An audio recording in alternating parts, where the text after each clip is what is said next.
Hello everyone, সবাই কেমন আছেন? আশা করছি সবাই খুব ভালো আছেন এই গরমে। আমিও খুব ভালো আছি, মানে ভালো থাকার চেষ্টা করছি যতটা থাকা যায়। তো আজকে আমরা যাচ্ছি পুরীর পথে। অনেক দিন ধরেই ভাবছিলাম পুরী যাব, তো আজকে হঠাৎ করে ঠিক করে ফেললাম না পুরী যেতে হবে।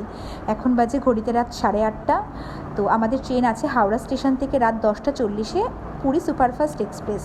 তো চলুন হাওড়া যাওয়া যাক, নালে আবার লেট হয়ে যাবে, ট্রেন মিস হয়ে যাবে। স্টেশনে গিয়ে বাকি কথা হচ্ছে। আমাদের ট্রেন ছেড়ে দিল হাওড়া স্টেশনের 23 নম্বর প্ল্যাটফর্ম থেকে পুরী সুপারফাস্ট এক্সপ্রেস। তো অ্যাকচুয়ালি আমরা টিকিট কিন্তু 1 সপ্তাহ আগে কাটি, আমাদের টিকিট কিন্তু কনফার্ম হয়নি। ওয়েটিং লিস্ট হয়েই আমাদের টিকিট স্টপ হয়ে যায় ফাইনাল ডেটে এসে। তো তাই বলে কি আমরা যাব না? অবশ্যই যাব।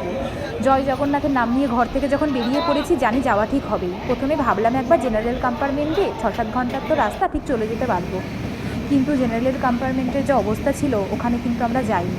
কী করবো ভাবতে ভাবতে হঠাৎ করেই সামনে দেখলাম টিটি সাহেব। তার কাছে দৌড়ে গেলাম, গিয়ে বললাম, স্যার প্লিজ একটা সিট যেভাবেই হোক ম্যানেজ করে দিন। তো তখন টিটি সাহেব কিন্তু আমাদেরকে একটা সিট করে দেয়, থ্যাঙ্কফুল টু হিম, যার জন্য আমরা কিন্তু পুরী খুব সুন্দরভাবে আসতে পেরেছি। তো ট্রেন আমাদের এখন ছাড়ছে হাওড়া স্টেশন, আমরা যাচ্ছি পুরীর পথে।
আমরা এখন ক্রস করছি Cuttack junction.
Train platform number 6 पर आ रही है। Your attention please. Train number 12837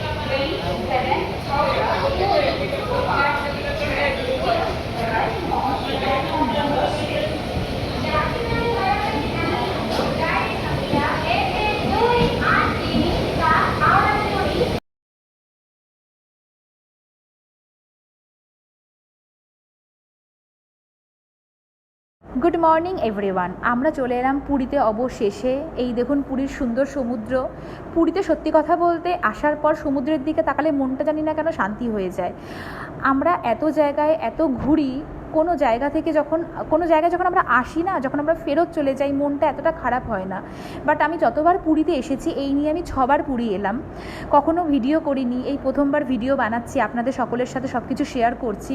তো প্রথমবার যখন পুরী এসেছিলাম সেই যে ফিলিংস ছিল, আজকে 6 নম্বর বারে যখন পুরী এসেছি। পুরীতে আপনারা হয়তো এর আগে যারা এসেছেন বা আসবেন ভবিষ্যতে, এখানে 13 পার্বণ বলে একটি বাঙালি রেস্টুরেন্ট আছে। সত্যি কথা বলতে এখানকার খাবার কিন্তু অসাধারণ, মানে কম টাকায় পুষ্টিকর খাদ্য যাকে বলা চলে। খাবারের প্রাইসও কিন্তু খুব একটা বেশি নয়, আর খাবার কিন্তু পুরো সাধ্যের মধ্যে। তো এখান থেকে আমরা দুপুরের লাঞ্চ সেরে নিলাম, তারপর সন্ধ্যেবেলায় আমাদেরকে সি বিচে গিয়ে খেতে হবে সি ফুড। তো ইভিনিং টাইম, এখন সন্ধ্যেবেলায় আমরা চলে এলাম বিচের কাছে। দেখুন এখানে কত মাছ ভাজা, তো সেখান থেকে আমরা মাছ ভাজা খেলাম। খাবার পর বিচের ঘাটটা একটু কিছুক্ষণ ঘুরে বেরোলাম। সত্যি কথা বলতে আগের দিন রাতে ট্রেনে খুব একটা ঘুম হয়নি। আজকে একটু তাড়াতাড়ি করে রুমে ফিরে ঘুমোতে হবে সবার আগে, কারণ কালকে পুরো দিন রয়েছে সাইট সিন করার জন্য, সাথে সাথে পুরীর মন্দিরে পুজো দেওয়ার জন্য। জয় জগন্নাথের আমরা দর্শন করব কালকে। আজকের জন্য গুড নাইট সবাইকে। সবাই খুব ভালো থাকবেন, দেখা হচ্ছে নেক্সট ভিডিওতে।